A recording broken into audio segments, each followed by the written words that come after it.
අයිබෝවන් පුංචි නිවේදිකාව YouTube channel එකත් එක්ක එකතු වෙලා ඉන්න මගේ යාළුවෝ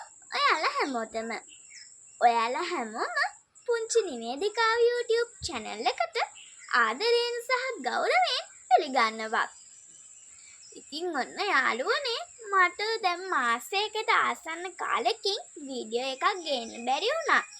ඒ ඇයි කියලා කිව්වොත් පාසලේ විභාග කටයුතු තිබ්බා. ඒවට පාඩම් කරන්න ඕනි නිසා තව යම් පොඩි කාරණා නිසා ඔයාලට වීඩියෝ එකක් ගේන්න බැරි වුණා. ඉතින් මම අද ඉඳන් ඔයාලට පොරොන්දු වෙනවා. අද ඉඳන් මම නොකඩවාම ඔයාලට වීඩියෝ ගේනවා කියලා. හරි එහෙනම් මම අද මුලින්ම මතක් කරනවා මගේ පුංචි නිවේදිකාව YouTube channel එක subscribe කරලා like කරලා වීඩියෝ එක හොඳයි නම් තවත් කෙනෙකුට බලන්න share කරන්න කියලා. හරි වැඩි කතා නැතුව අපි යමු දැන් වීඩියෝ එකට. යාළුවනේ ඔයාලට මතකයි නේද මම ඔයාලට රාජාලියා ගැන වීඩියෝ ගෙනාවා.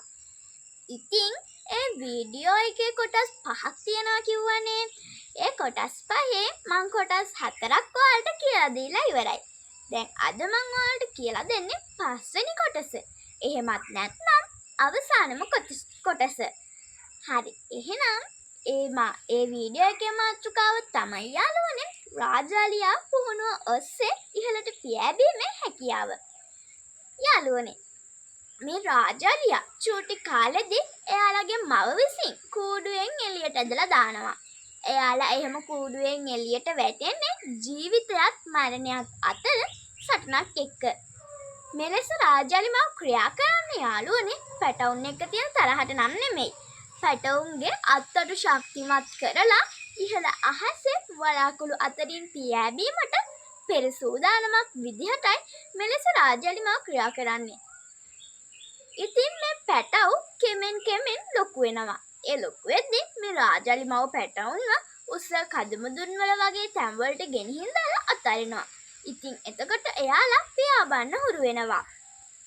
ඉතින් මේ වගේ මෙහෙම එදා ජීවිතයත් මරණයත් අතර සටනක් සිදු කරපු රාජාලියා තමයි යාළුවනේ අද ඉහළ අහසේ වලාකුළු අතරින් එඩිතරව පියාඹන ලොකු රාජාලියෙක් වෙන්නේ.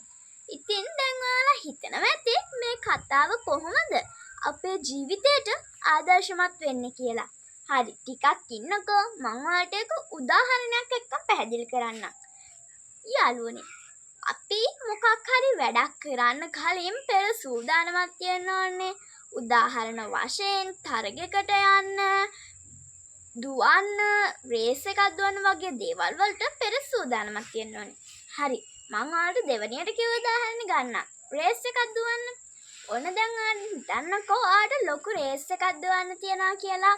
ඉතින් ඒ රේස් එක දුවන දවසට ඔයාව පිට්ටනියට හෝ රෙසින් පිටියට ගෙනහින් දැම්මොත් ඔයාට ඒ රේස් එක දිනන්න පුළුවන්ද? බැහැ. ඔයාට කවදාවත් කරන්න බැහැ. ඔයාට රේස් එක දිනන්න අවශ්‍ය නම් ඔයාගේ කකුල ටිකෙන් ටික ශක්තිමත් කරගන්න ඕනි. මහන්සි නැතුව දුවන්න පුළුවන් වෙන්න ඕනි. එතකොට තමයි යාළුවනේ ඔයාට ඒ රේස් එක පහසුවෙන්ම දිනන්න පුළුවන්. ඉතින් මං අද ගෙනාපු වීඩියෝ එකෙන් ඔයාලා ලොකු දෙයක් ඉගෙන ගන්න ඇති කියලා මම හිතනවා. ටිකක් ඉන්නකෝ මං කොටස් 5ක් ගෙනාවනේ. අදනේ අවසානම කොටස. මං ඔයාලට මෙතෙක් කතා කරපුවා කෙටියෙන් සාරාංශයක් විදිහට කියන්න. අපි පළවෙනියට කතා කරා තමන්ගේ ගමන තනියම හොයන්න. දෙවෙනියට කතා කරා අභියෝගවලට අභියෝග කරමින් ඉදිරියටම යන්න. තුන්වෙනියට කතා කරා ඉතා තියුණු දැක්මක් පවත්වා ගන්න.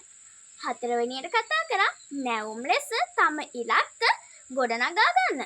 අද කතා කරා පුහුණුව ඔස්සේ ජයග්‍රහණ ලබන්න.